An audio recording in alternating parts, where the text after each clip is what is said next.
Hola hermanos, el día de hoy 23 de noviembre del 2022 es miércoles, sí, de la 34ª semana del tiempo ordinario. Se nos está acabando el tiempo ordinario, nos quedan apenas 3 días, pues, es decir, ya, y se nos va a terminar este año litúrgico. Bueno, hoy es día de San Clemente Romano, o sea, hay que decirlo con toda claridad, el día de San Clemente Romano, el cuarto papa, Pedro, Lino Cleto Clemente, o sea, él es el cuarto papa, murió de hecho mártir porque fue exiliado y era un liberto, era un esclavo que había sido liberado. Pero hoy quiero hablarles, siempre que me topo con el 23 de noviembre, pues entro con esta crisis, ¿no? Hablar de el padre Miguel Agustín Pro, que realmente se llamaba José Ramón Miguel Agustín, Pro.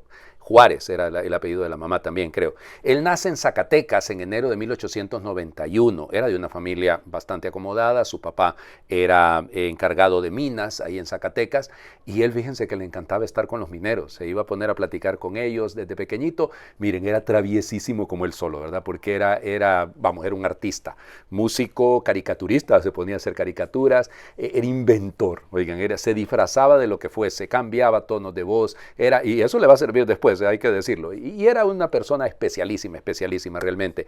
Muy inquieto, muy inquieto. Su crisis le va a venir cuando sus dos hermanas se hacen religiosas. Y entonces él empezó con una crisis y enojado con Dios, fíjense ustedes. Y la mamá, muy sabia, lo mandó a un retiro espiritual, y del retiro vino completamente cambiado, pero completamente cambiado, al punto que a los 20 años, en 1911, para el seminario, con los jesuitas, justo en el momento en el que va a empezar la crisis fuerte, llamémosle así, de la situación de la persecución en México. Recuerden que había venido habiendo muchas situaciones diferentes, ¿no? Es la época en la que se viven las luchas entre el este y el oeste en México, las situaciones dificilísimas con Emiliano Zapata, con evidentemente también con el Pancho Villa, es decir, con Carranza, es decir, tanta situación que luego va a desembocar en la década de los 20 con la persecución en contra de la iglesia directamente, cuando evidentemente el presidente, dos presidentes, porque van a ser dos directamente los que van a tener que ver, el presidente Plutarco Elías Calles, que va a ser el responsable de la muerte de él. Pero bueno, no nos adelantemos, le toca tener que dejar el seminario, se va para California con todos los seminaristas y luego va a terminar en Europa. Él va a ser ordenado, fíjense, va a ser ordenado en Bélgica. Allá va a ser ordenado el 31 del 31 de agosto de 1925. Y entonces va a regresar a México, precisamente, ya sabía lo que estaba pasando en México, llega a Ciudad de México y ahí, pues lógico, su mamá murió cuando él estaba en esos 5 años que le tocó estar fuera, muere su mamá. Y cuando llega va a buscar a su papá, a sus hermanos, a los varones. El que va a ser acusado junto con él va a ser Humberto Pro, su hermano. Pero miren, entonces él empezó de manera clandestina, las catacumbas, digamos, en México, y celebraba, se iba moviendo de lugar en lugar, celebraba la misa, hacía momentitos de adoración, era una cosa fantástica, oigan. Se dice que, oigan, para un primer viernes llegaban a comulgar 12,000 personas, y clandestinamente porque estaba prohibidísimo, habían cambiado la constitución, entonces la persecución religiosa terrible, ¿no? Pero él, mientras tanto, iba, confesaba gente, las misas se celebraban a las 6 de la mañana, a las 5:30, todo por tratar de que la gente pudiese estar cerca del Señor. Miren, hay testimonios preciosísimos, pero preciosísimos, de todo el trabajo que hizo. La policía lo persiguió, él una vez se tiró de un taxi para salvar la vida. En otra ocasión hubo un capitán que llegó ahí a un edificio donde estaba él con un grupo de jóvenes de la Acción Católica, llegaron allá empistolados y él le puso una pistola en la nuca al capitán. ¿En serio, padre, pusieron una? No, era una botella. Y en serio, le puso una botella y entonces el capitán soltó las pistolas, se fueron los jóvenes y después le dijo, mire capitán, ¿con qué lo tenía yo amenazado? Y bueno, y salió corriendo, ¿no? Y miren, era una situación extraordinaria, ¿no? En una ocasión incluso se cuenta que iba y abrazó a una muchacha y le dijo, usted que es mi novia porque si no me van a matar. Y la muchacha le siguió la corriente, después se dieron cuenta que era él. Bueno, al final Plutarco Elías Calles ordenó, porque lo acusaron a él junto con el hermano de complotar para matar al presidente. Nada que ver, oigan, ahí están suficientes los datos, nada que ver. Primero, era una vil calumnia, era una vil mentira, porque en ningún momento ocurrió eso, y luego pues lo van a fusilar a él un 23 de noviembre de 1927. Vestido de paisano, lógico, porque no podía andar con sotana, estaba prohibidísimo, y entonces con un rosario en la mano, con una cruz en la otra, y gritando, Viva Cristo Rey. Qué lindo morir así.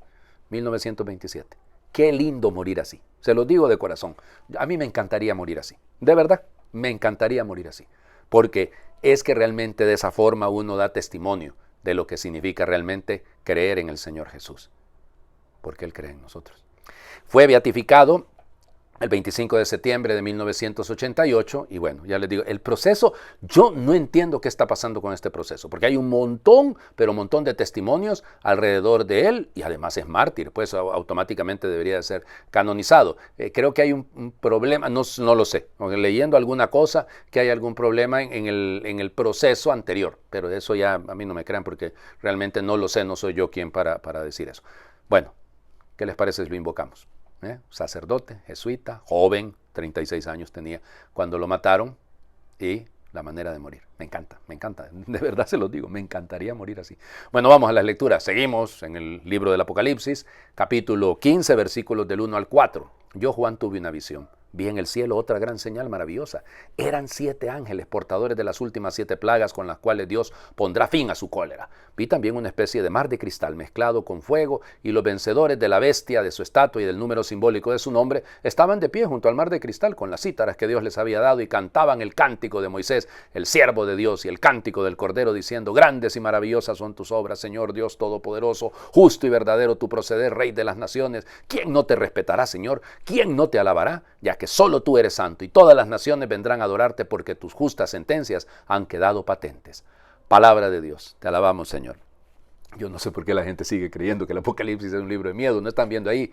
Vi una especie de mar de cristal mezclado con fuego. Los vencedores de la bestia, de su estatua. Evidentemente la bestia es el emperador.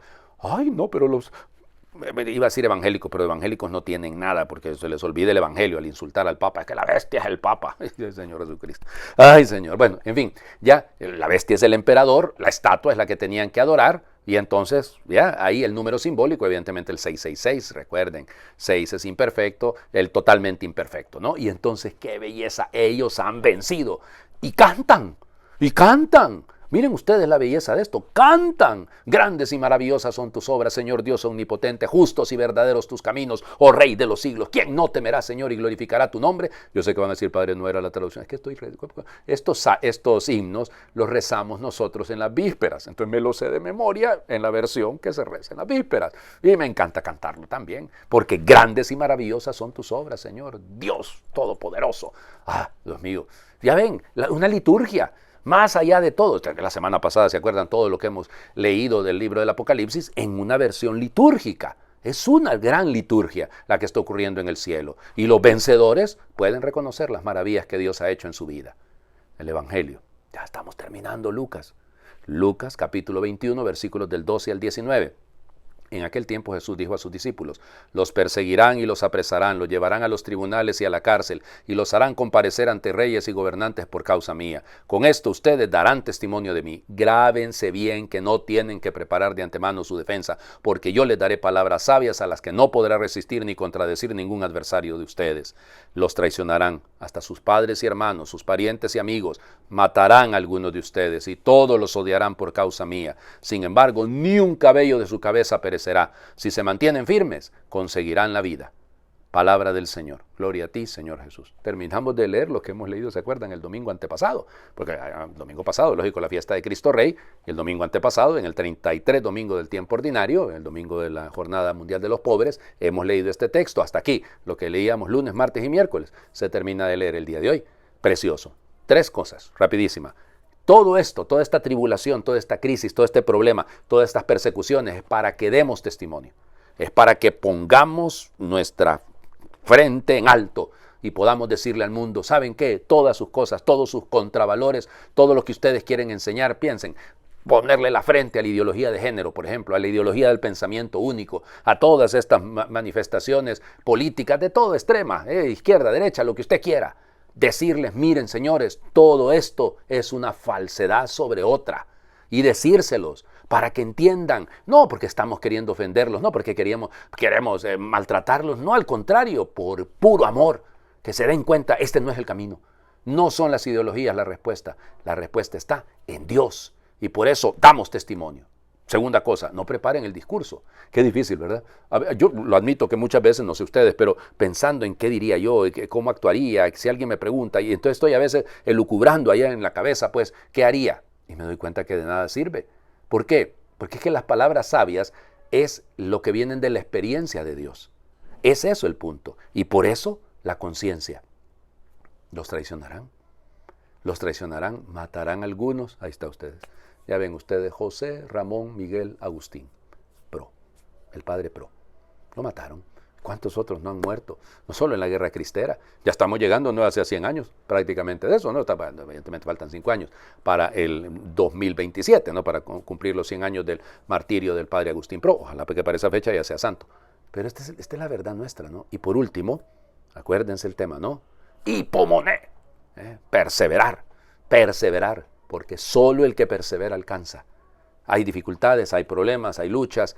Sí, la primera es vencernos a nosotros mismos. Superar nuestra propia soberbia, nuestra propia autosuficiencia, nuestro yo, esa egolatría, ese egocentrismo. Superarlo para dejar que sea Dios. Porque la obra, como diría Carlo Acutis, no es crecer, sino disminuir. Es preciso que Él crezca y que nosotros disminuyamos, recordando evidentemente aquello que nos va a decir el Evangelio. Hagamos oración. Señor Jesús, que supiste dar confianza de tu confianza en Dios, especialmente en los momentos de dificultad, en el cansancio de los caminos de Judea, en la predicación estéril, a tus propios convecinos, en la acechanza constante de los fariseos, en la angustia y la soledad del huerto de los olivos, en la traición de los amigos, en el camino doloroso y humillante hacia el Gólgota, en la agonía de la muerte, en el sinsentido, en la oscuridad. Danos un corazón como el tuyo, confiado y paciente, para que también nosotros seamos capaces de dar testimonio en las dificultades, grandes o pequeñas, que acompañan nuestra vida de discípulos. Ayúdanos, Señor, a parecernos a ti, que eres manso y humilde de corazón. Enséñanos a ser discípulos, no solo en la comodidad de los días claros y limpios, sino también en los problemas que nos inquietan cada día. Que tu luz brille siempre, Señor, y nos ilumine en todas nuestras oscuridades. Amén. El Señor esté con ustedes. Y por intercesión del beato Miguel Agustín Pro, les bendiga a Dios, que es Padre, Hijo y Espíritu Santo, y su bendición descienda, les acompañe siempre. Muy feliz miércoles para todos.